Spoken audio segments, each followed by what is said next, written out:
देश आज आज़ादी दिवस मना रहा है। देश को आज़ाद हुए आज 78 साल हो गए। 78 सालों में सब कुछ बदल गया। आज़ादी के मायने भी बदल गए।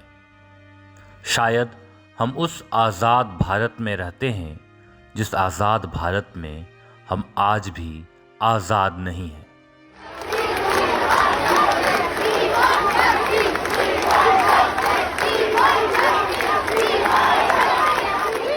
ऐसा मैं इसलिए कह रहा हूं कि आज से तकरीबन 12 साल पहले देश की राजधानी दिल्ली में एक ऐसी रात गुजरी थी जिसने पूरे के पूरे भारत को झंझोड़ दिया था।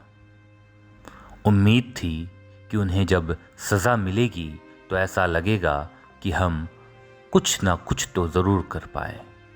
हम रोडों पर संघर्ष, मोमबत्ती जलाकर खुद को किसी का अपना तो ज़रूर कहलाए। लेकिन 78 साल बीत जाने के बाद भी आज भी ये देश आज़ाद नहीं है। आज़ाद इसलिए नहीं है क्योंकि इसने अंग्रेज़ों को तो दम भर मार भगाया, लेकिन भारत के भीतर इन पापियों से कैसे आज़ाद होगा भारत? ये सवाल बहुत टेढ़ा है। जवाब खोजना हमारा और आपका दायित्व है। भारत के इतिहास में 16 दिसंबर 2012 की तारीख जब कोई याद करता है तो उसका जिक्र होते ही मन उदास हो जाता है। ये वो दिन था जब एक मासूम बेटी के साथ कुछ ऐसा हुआ जिसने सबको मरता हुआ बना दिया। ये वो दिन है जब देश की एक बेटी को 6 दरिंदों की हैवानियत का शिकार होना पड़ा। हम निर्भया कांड की बात कर रहे हैं, जिसकी चर्चा स्वतंत्रता दिवस के दिन तो बिल्कुल नहीं होना था, लेकिन इसके बावजूद हम आज इस पर बात कर रहे हैं क्योंकि विगत 78 साल आज़ाद हुए भारत ने सबसे बड़ा, सबसे ज़्यादा दर्द अगर किसी वजह से झेला है तो वो बलात्कार कांड से ही झेला है। निर्भया दुष्कर्म मामले को लेकर उस वक्त लोगों के बीच इतना ज़्यादा गुस्सा था कि राजधानी की सड़कों पर उतरकर लोगों ने प्रदर्शन करना शुरू कर दिया था। लोगों के अंदर इस घटना को लेकर इतना ज़्यादा आक्रोश था कि वे प्रदर्शन करते करते राष्ट्रपति भवन तक पहुंच गए थे।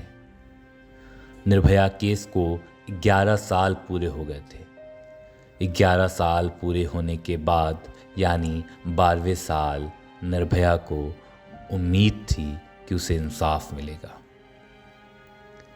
इंसाफ ज़रूर मिला, लेकिन सवाल ये रहा कि 12 साल क्यों लग गए।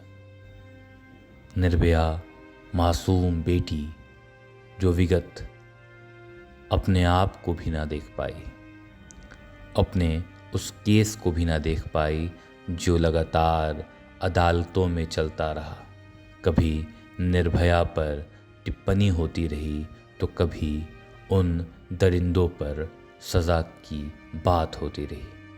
सभी को ऐसा लगा था कि निर्भया कांड के बाद भारत संभल जाएगा।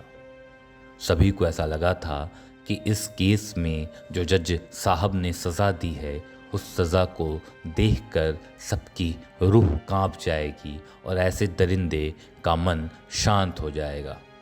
लेकिन ऐसा कुछ भी नहीं हुआ।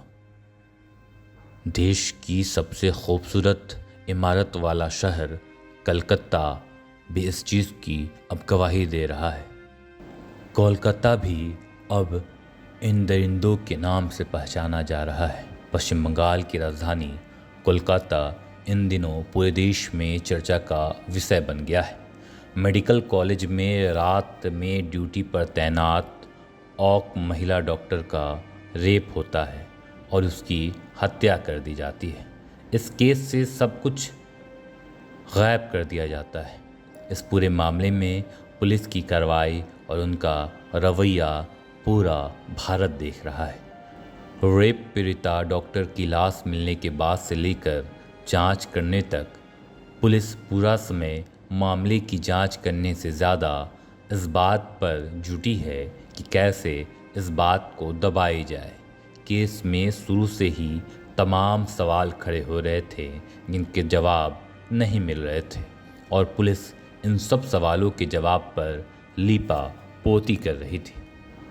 8 अगस्त 2024 की रात को कलकत्ता की निर्भया के साथ भी ठीक वैसा ही हुआ जिस प्रकार दिल्ली की निर्भया के साथ हुआ था।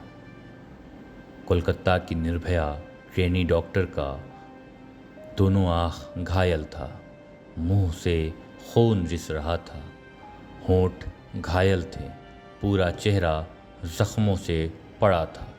घायल गर्दन, दोनों हाथों की उंगलियों के नाखून घायल थे। जख्मी थे प्राइवेट पार्ट से खून बह रहा था।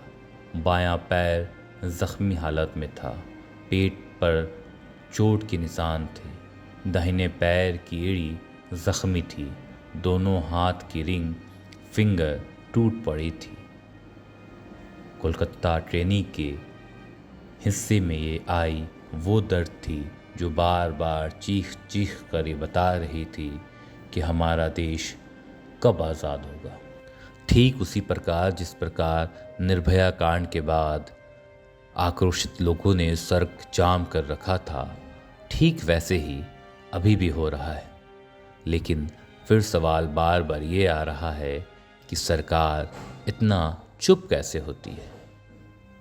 सरकार के सामने सब कुछ हो रहा होता है, फिर सरकार, उसकी प्रशासन इतना खामोश क्यों रहती है।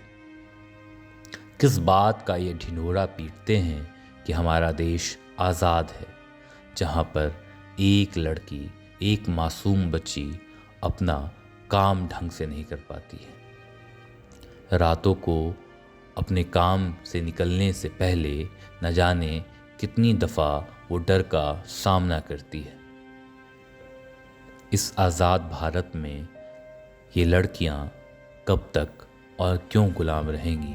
ये सवाल सिर्फ सरकार और प्रशासन पर नहीं, बल्कि उन 140 करोड़ जनताओं पर भी है जो आज स्वतंत्रता दिवस की बधाई दे रहे हैं, तिरंगा यात्रा कर रहे हैं।